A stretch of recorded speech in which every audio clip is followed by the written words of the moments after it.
Welcome back to Talks with Dr. D, and it's Breast Cancer Awareness Month. It is my absolute pleasure to bring to you my dear friend, my sorority sister, the illustrious Dr. Keli Drew Lockhart. Welcome, Dr. Keli Drew Lockhart, also known as Dr. Keli. Dr. Keli, how are you today, my love? I'm well, thank you. Thank you for having me. Thank you for being here. So tell us a little bit about your practice as a psychologist. I'm a psychologist. I work in the juvenile prison system. Originally, I did my training at Seton University for my bachelor's in psychology. My master's in counseling psychology I got from Howard University, HU. All right. And I did my doctoral work at the California School of Professional Psychology. And then I did my APA training at Gouverneur Hospital and Bellevue Hospital in Manhattan, New York. Right. And then I have a small private practice right now with COVID going on, also known as RORO with me. I have a small private practice doing telehealth work and consulting and things like that. But my passion is in the jails. So tell us, with the stress of life, COVID, what techniques do you offer for patients who are saying, I'm stressed out, particularly cancer patients, as this show is about that, and the things that we face? And I know you and I have spoken plenty of times. Give us 3 tips or techniques that you would give to a patient affected by cancer. There's so many, but just a few. I think it's very important to seek individual therapy or joint therapy with the caregiver and the patient. Finding time to pray, to meditate, do mindfulness work, to exercise. But for me, particularly as a psychologist, and of course I believe in the power of psychotherapy, I think it's important to make sure you're having that time alone, away from the doctors, away from family, for yourself to work through whatever those thoughts and fears that a patient is going through dealing with cancer, and as well as the caregiver. They need their own time to deal with the fears for their loved one that they're managing. And we talk about cancer patients, and this is breast cancer awareness, but the caregivers are just as important.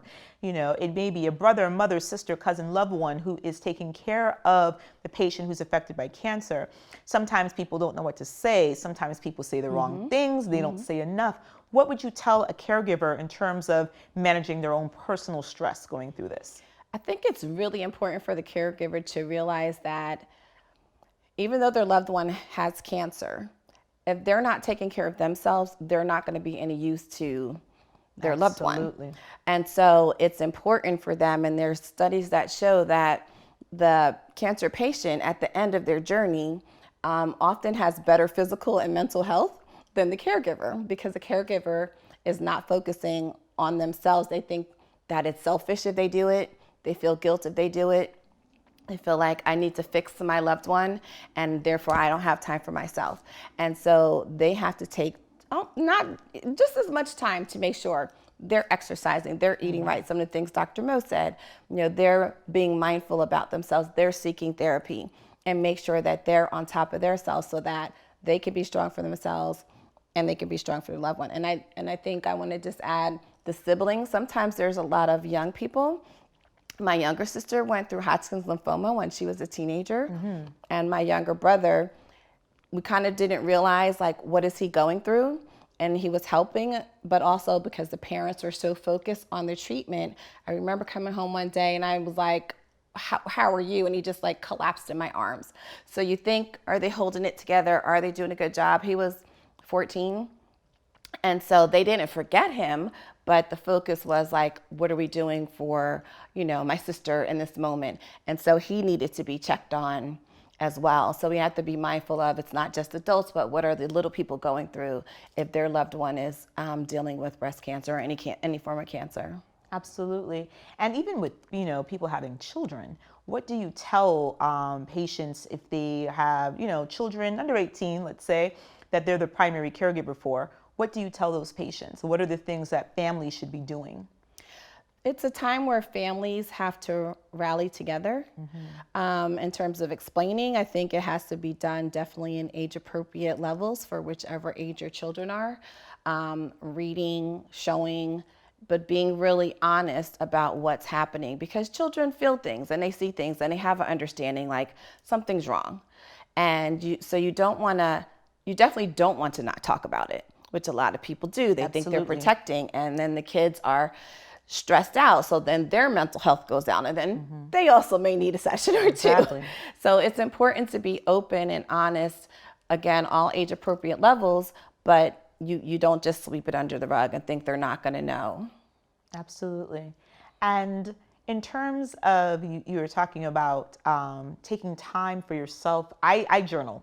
And so when there's things that I feel that I don't want to necessarily express to the world, I think that's been great. There's also something called the Caring Bridge site, which is for cancer patients when they're overwhelmed by the phone calls and the chats and the response, which is its own, I guess you could say, online journal. What do you recommend with journaling? Is that a good idea for patients? Journaling is definitely good. I mean, but you have to feel what's good in your spirit. Like, I'm a horrible journaler.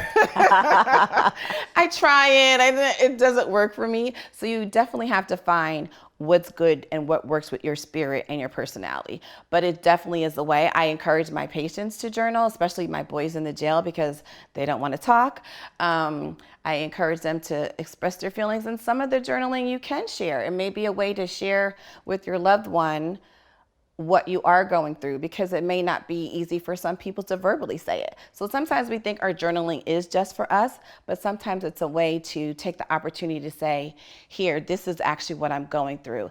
And the caregiver, or whomever you want to share it with, has a moment to sit and read it in their own time and space and absorb it and take their thoughts, and then have a conversation with you about it. Sometimes we want to do that verbal, and we don't have time to process and think, like, back and forth. So it is a good way. Again, a lot of people don't think their journal is like they hold it tight to their breast. Versus sharing it. Versus sharing. So it is an opportunity to let somebody have an understanding in a different way.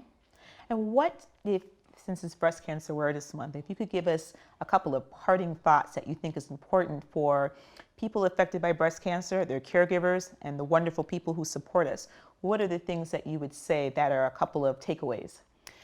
I would say definitely, if you don't have a large family pool, because there's a lot of people who are dealing with this in an isolated way, make sure you seek out friends or family, or there's so many cancer support groups that are going on.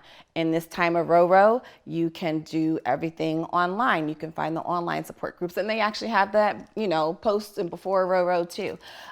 So I think it's most important that both sides, both parties, are reaching out and making sure they are staying connected.